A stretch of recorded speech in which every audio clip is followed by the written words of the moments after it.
Welcome to Unapologetically AuDHD.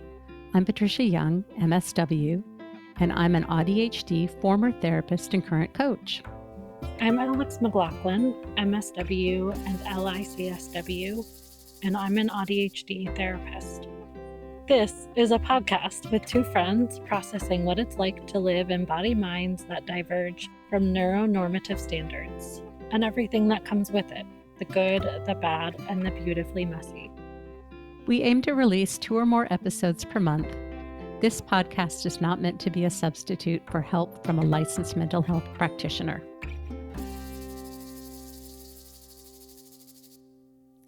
Hello and welcome back. Glad to have you here. How are you doing today, Alex?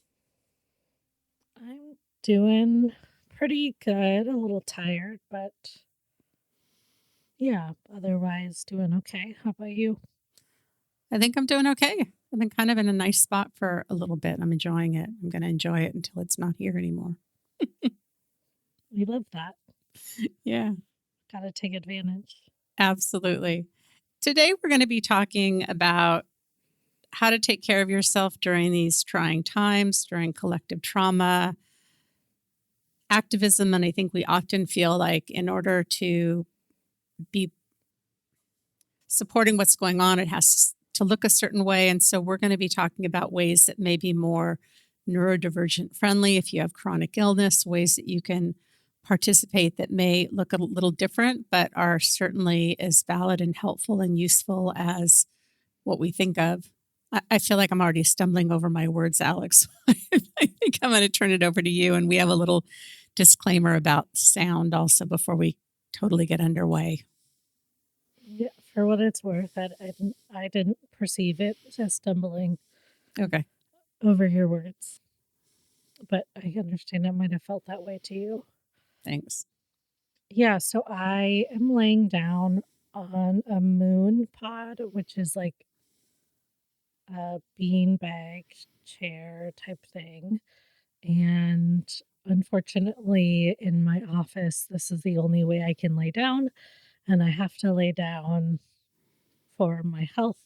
And so if I adjust even slightly, it might make a little bit of noise. I'll try and keep the adjustments to a minimum, but did want to let folks know that you might hear some, I don't know, just extra background noise. It's Alex rolling around in the moon pod.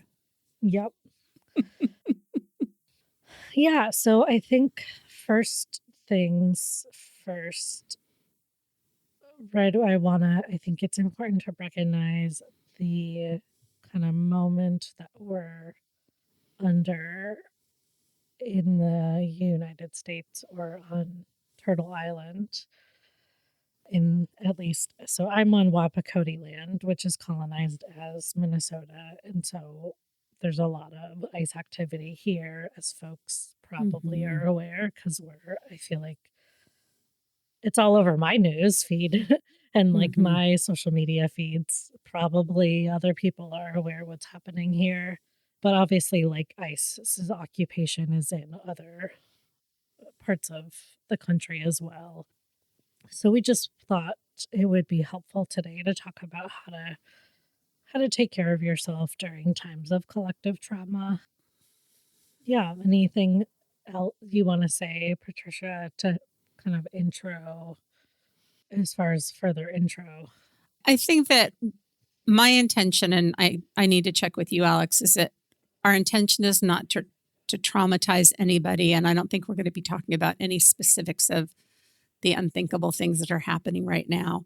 But I just want to name that we are living in unprecedented times. And for those of us that are very justice sensitive and are feminists and are aware of how much patriarchy has ruled and how much people of color are just marginalized and people in the LGBTQ community are marginalized, just how upside down and unharnessed the world feels right now. And I just want to acknowledge that it is a really, really, really hard time to be living with and living through right now. And I just want to acknowledge that. Yeah. And especially for Black and brown folks, things are going to feel really unsafe, slash, like, right, people are being deported. Like, we know that Mhm. that's happening. And so if those of us that are like white or white passing are like impacted by it, just obviously it's going to be like impacting Black and brown communities even more so. And like, I know of, not personally, but like families that are won't leave the house because they're terrified, Right. rightfully so. I've now heard that families are starting to like hide in other people's homes. And Mhm. so, I just also want to name that like what my experience is as like a mixed race white passing individual is going to be vastly different than someone that's Latina or from the Somali community, or even just like perceived as Black or Mhm. brown, even like, right, and we know that like indigenous people have been detained as well. Yeah. So yeah, I mean, and just like as some people that are really empathetic or justice sensitive, like you're saying, like even if we're not part of those communities, like it's so hard to bear witness to what's happening and to, I don't know if I'm not gonna like go into details, right? But the videos of Renee Good, Alex Preddy, like I experienced secondary trauma watching those, to be Mhm. completely frank, and Yeah. so even just like watching ICE's occupation, besides those specific instances of like murder, even just like watching ICE get out of vehicles and detain people, like that's really fucking activating for my nervous system. Mhm. And yeah, so if we're more empathetic or justice sensitive, it's going to impact us even more so. Yeah. And if you are someone who has experienced trauma, that many of these things are re-traumatizing and putting people into a freeze mode or just feeling really helpless and hopeless in that. I'm not saying that that's okay, but if that's something that you're experiencing, you are not alone in that. Yeah. I mean, pretty much I mean, like, I don't know anyone on Wapakoti land in Minnesota that is doing well right now, Right. right? Everyone is experiencing what's happening in our communities. And like, obviously, there's some communities where ICE is more active, and there are some communities, right, where you're more directly affected by the occupation. But yeah, I mean, like, so many folks that I talk to are feeling that like helplessness, feeling like, what can I do as an individual, feeling powerless, feeling like, yeah, just stuck in like hypervigilant state, or like you're saying, a Mhm. freeze state. I just want to normalize, like you're saying, like that's completely normal during collective trauma to be experiencing the occupation in that way. Yeah. Well, and with the Epstein Files coming out too, that many people who've experienced abuse and trafficking are also being re-traumatized. And if you believe in women's rights, and again, I'm going to go back to the capitalism and the patriarchy, we're just seeing ways in which women's voices and their bodies and their rights are not being honored and taken advantage of. And many of us are waiting for consequences to happen. And I think that compounds that sense of hopelessness and frustration. And for some people, a lot of anger and injustice, depending on where you're at and how you respond to all of this. But it's a lot. It's a lot for all of us to be dealing with right now for different reasons in different ways. Yeah. And thank you for, yeah, bringing that up, the Epstein files. To be completely frank, I haven't had the capacity to Yeah. even really consume any media around Epstein files. And Yeah. yeah, I mean, folks with uteruses are, we know, are more likely to be survivors of SA.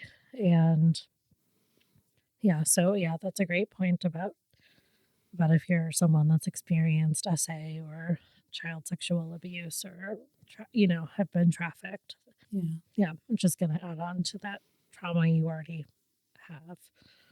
Yeah. And what Alex just said, that Alex has made a choice not to take in any of that information on the Epstein files. I heard a therapist say that if you are a child SA survivor or SA survivor, that there's no need for you to look and read the files, because once you see them, you can't undo them.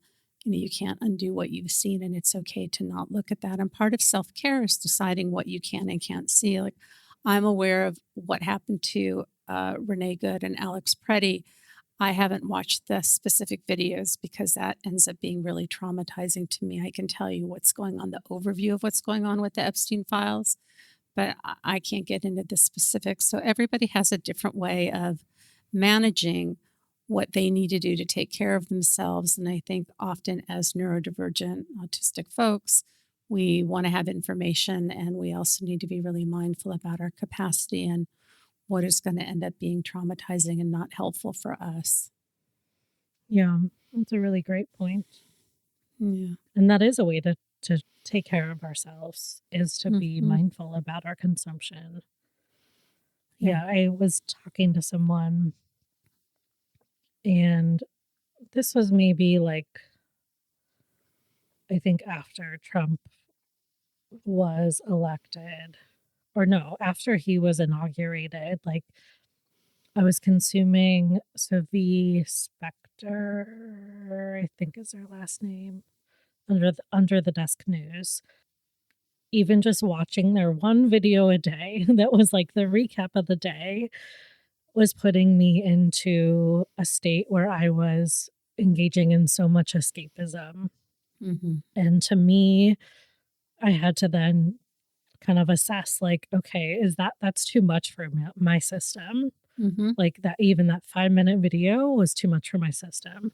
And so I think if you're someone that values being informed, just being really mindful around when you're starting to like shut down or feeling overwhelmed or starting to feel that helplessness creep in, or that drive for escapism creep in, like that might be an indication that amount of consumption is maybe too much, or like that type of consumption is like too much for your system.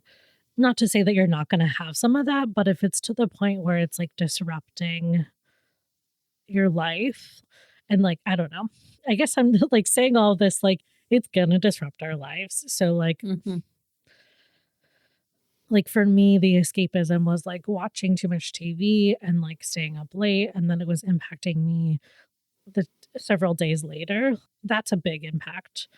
A half hour of like feeling whatever hypo aroused state, that's more manageable. Like maybe that's your sweet spot. You know what I mean? Like that's going to be, but also this is going to be very dependent on what your baseline level of dysregulation is. But just keep an eye on it, I guess, is like maybe what I'm trying to say. How do you know, Patricia, like what is too much for you? I don't always, and I often find out after the fact. And I want to emphasize that it's not the activity, because we can use TV, movies, social media, food, sex, sleep, rest, activity, time with friends. Like all of those things can be adaptive, and they can also become maladaptive. And so I want to be very clear that there's nothing wrong with any of those things. And I think right now, I'm someone that tends to use food more than anything. So there have been times when I'm like, oh, I guess I just needed to check out a little bit and use some food. And so having some compassion for myself. But that can also be what's going to feel nurturing. And maybe there's something that you ate growing up that really is a comfort food. And so if you have the ability to make that, have somebody make it for you, buy it, prepare it, that's an okay thing. I love TV, can be a great escape for me. So I really enjoy it. And I don't always have balance. Sometimes I do. For me, being able to move my body is probably one of the best regulators that I have. And I don't do it for any other reason than it really helps to regulate my nervous system. And when I am having a hard time, often just getting up and being able to move a little bit helps. And I recognize that that doesn't work for everybody, but you just kind of pay attention. And if you think that you're using something too much or not enough, it can be under eating. It can be sleeping too much, not sleeping enough, staying up late, staying in bed too long. I mean, it can change. And I think when we have the ability to have compassion for what's going on and to ask ourselves what we're needing, it's almost like if we can treat ourselves like a young child who is not feeling well, and what do we need to try and care for ourselves. But it's a very imperfect process. At least it is for me. Yeah. That's a great point about it being imperfect, and also like it's not the activity, right? Like these things are coping skills. Yeah. And they can be maladaptive, and also like to expect, I guess, like what I'm worried, I'm having this fear in my head right now. So I'm just going to name it that Mhm. like what I said might come across as like, you need to be functioning, quote unquote. And like, I just want to be clear that I don't think anyone is quote unquote functioning at Mm-mm. their optimal level right now. And I think expecting that is not realistic. I think for me, what my indicator is like, if what I'm consuming is too much, is if it impacts me for like several days. Mhm. But that's going to be, different for everyone. So, yeah, like you're saying, just it is a balancing act, and it's not like a perfect system. And there might be a day where your system is more sensitive. So, like, maybe that 5 minutes that you normally consume, like, maybe that's too much that day because maybe there Mhm. was something else that occurred that day that you're processing, or like there were unexpected changes that day. So I think just really being aware of what maybe is taking your spoons, Mhm. maybe is what I'm trying to say, and like what's exertion. Yeah. I'm using the term exertion because I use the visible band, and that's the term. I don't know if this is like part of the MECFS community, if that, I don't know where the term comes from, but like cognitive exertion. So like thinking, Mhm. processing information, communicating, like that's exertion, socially exerting. So engaging in like a dialogue with someone, being social, processing what you're going to say, what they're saying, the visuals, right? All of that is exertion. And so if there's a day where you're there's emotional exertion as well. And so, just knowing that all of those things are taking your energy, Mhm. and how is that affecting you? Yeah. Yeah. I had a point I wanted to make, but I totally forgot what it was. So we'll just move on till I can remember what it was. Okay. Yeah. I think other things folks can do during collective trauma is lean into routines and comforts, like you were saying with comfort foods. Mhm. Maybe spend more time doing things that bring you comfort and are routine for you. Yeah, what else? I remembered what I was going to say is medication, that, if you feel like you need to go on medication for the time being, if you're on medication, it's not working. I've been working with a number of clients that have had to have changes in their medication because what's going on is really impacting them. And I know I spoke with a psychiatrist who just said that they're seeing so many more people right now that are really, really struggling. Mm, And we have such sensitive nervous systems that whatever we need to do to take care of ourselves, that's really an okay option. And if you are someone who doesn't want to be on medication, maybe look at it as, I can try it for a short amount of time. And at some point, if I want to change or go off it, I can talk to my provider and do that. That there's no shame in doing what we need to do to have regulated nervous systems. mhm. And right, that's part of, I think, part of activism is like as neurodivergent individuals, sort of like working to like regulate our system and survive Hmm. is like us being alive, like Yeah. is part of the work. Yeah.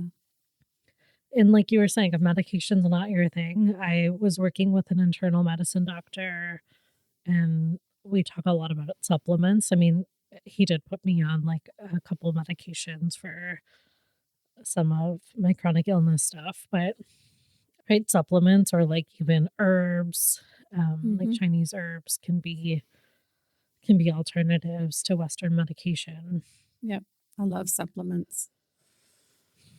Yeah. Yeah, and I think sleep, focusing on sleep as much as you can, I Mhm. know obviously if your sleep is being impacted by what's happening, like giving yourself time then for rest more, like focusing more on rest and maybe reducing your exertion that you're engaging in each day if you're not getting enough sleep. Mhm. Spending time in community. I think time in community is definitely, if you're able to, I think that's one of the ways that we get through this is being with other people that are supportive and nurturing, because this Mhm. sense of hopelessness and then wanting to shut down and be alone because it just feels so yucky. And if you're Yeah. able to find ways to reach out, and it doesn't have to be face to face, it can be using Marco Polo, it can be using text, it can be over email, it can be over Zoom, that there are lots of ways that we can find and connect, or using, I think Signal is voice messages. Is that right?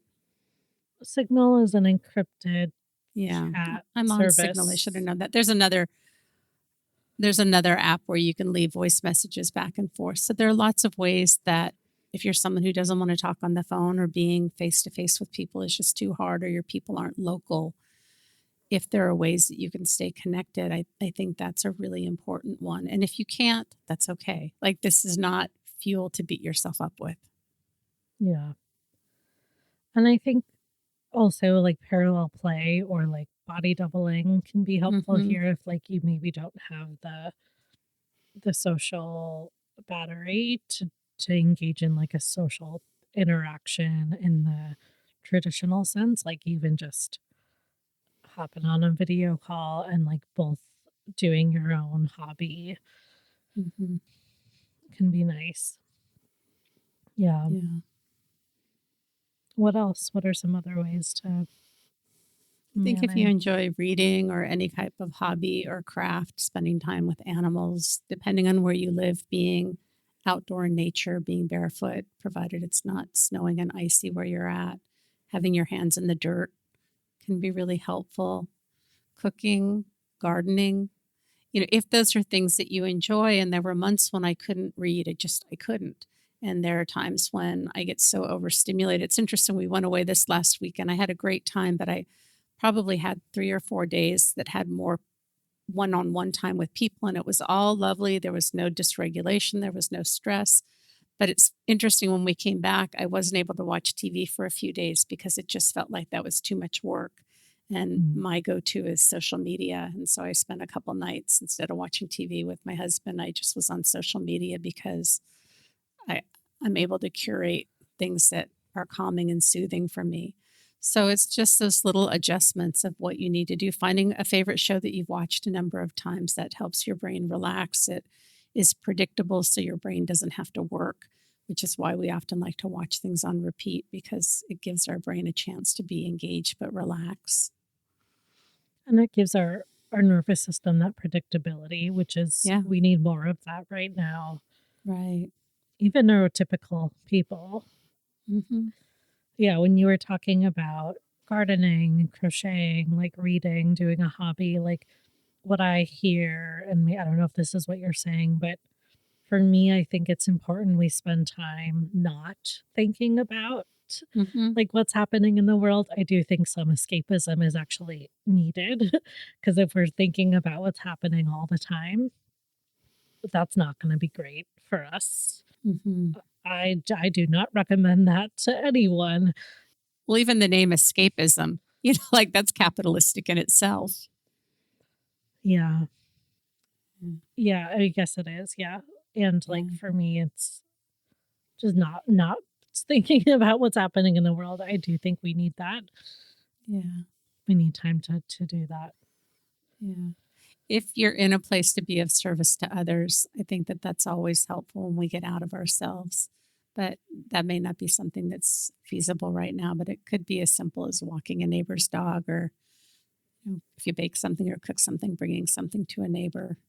Again, this may be too much to ask, but I think those ways of being in community, going with somebody to a doctor or an appointment, those are ways that we can show up for other people that, again, create that sense of community and belonging. Yeah. Speaking of, should we transition to talking about ways to show up if Yeah. okay. Well, I think that we think about we have to show up and protest, and sometimes those things are not feasible. I know here in San Diego, we have the Bridge Brigade, and people show up over certain bridges at certain times with flags and signs, just protesting what's going on. There's an app called Five Calls. If you're someone who likes making phone calls, it will show who your representatives are. It will give you scripts of things that you can say so you can call and leave a message for your representatives. If you're someone like me who prefers sending emails, there are organizations that you can send emails to your representatives, you can sign petitions.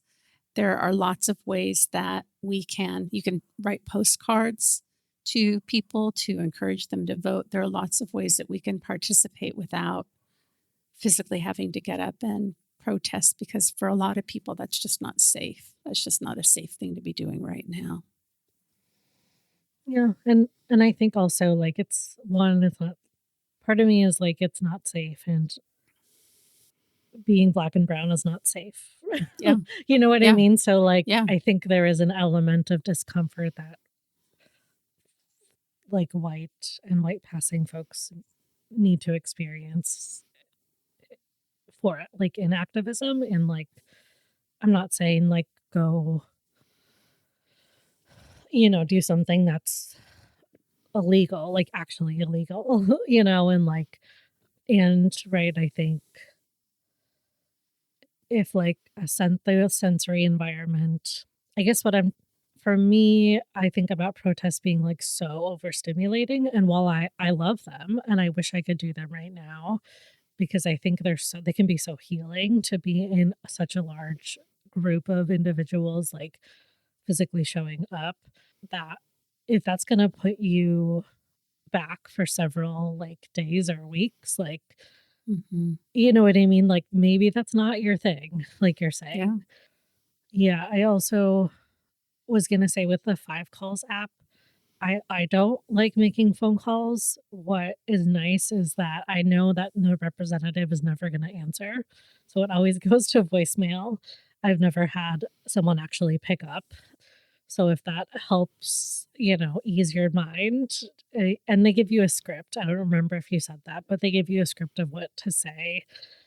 And there's, like, so many different categories you can choose from, like, what do you care about? And then they'll give you your representatives and the script and all of that, and you do everything within the app. I know in Minnesota, around Wapakoti land, there's an organization called the Sunrise Movement, and I think they're, like, a national organization, so the Minneapolis chapter, they put together a list of hotels where ICE is staying, and they're encouraging people to I forget what they call the name of this protest, but it's like I wanna say wake and bake, but I know that's not what it is. It's like a wake up. I think it's called a wake up,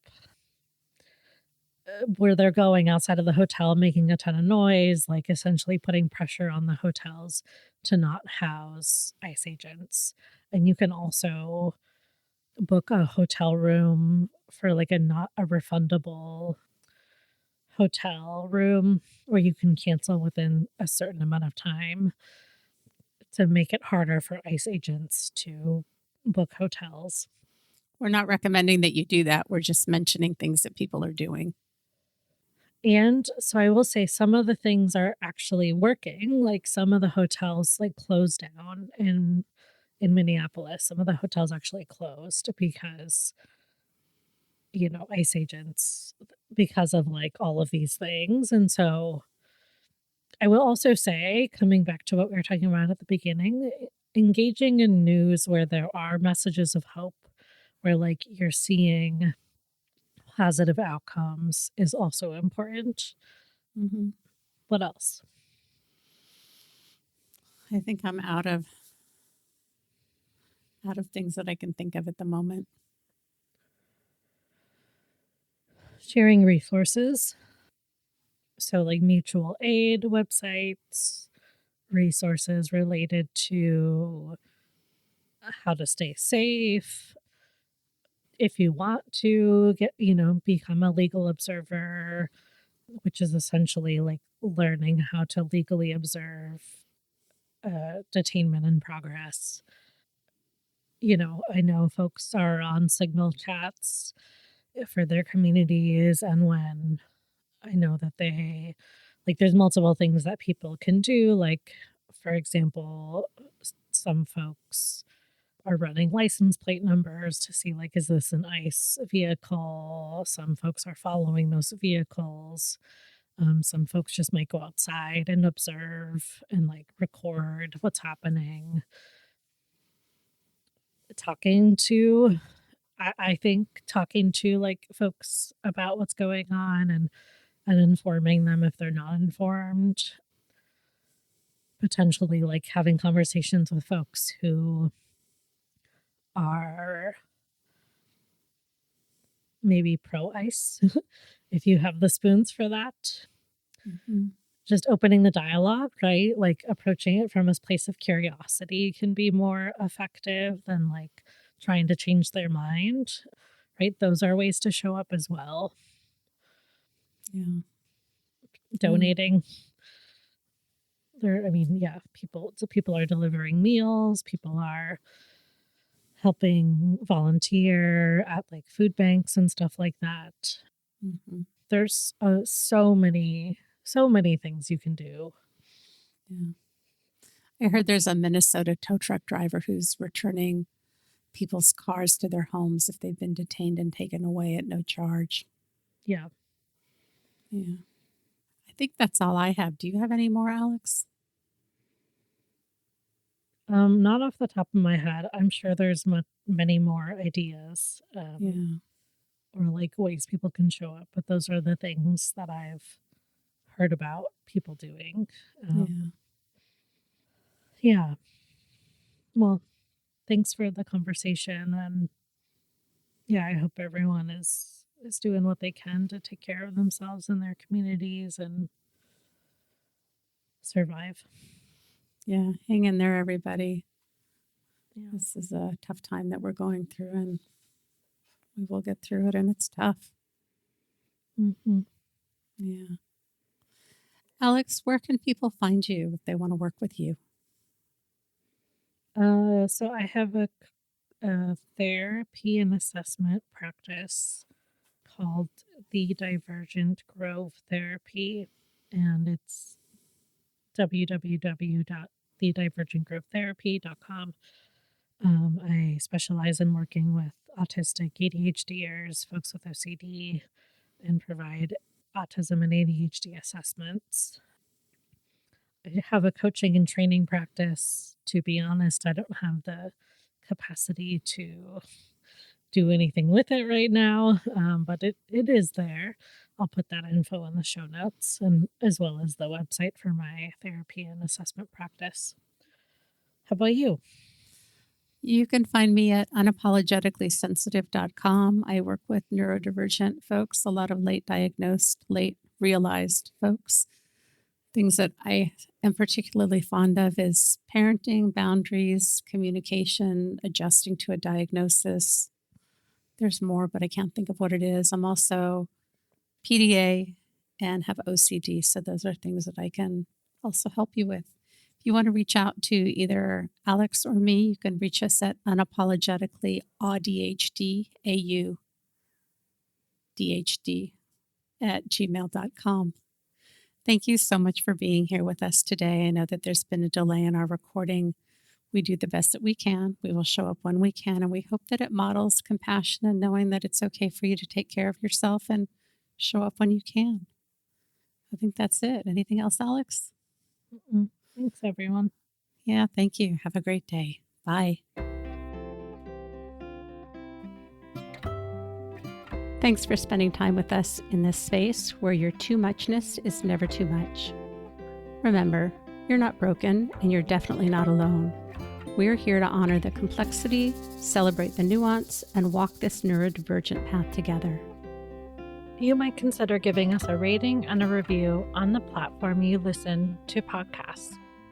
It gives others an opportunity to see our podcast and walk this path with us. Until next time, stay curious, stay kind to your nervous system, and stay unapologetically AuDHD. You belong here.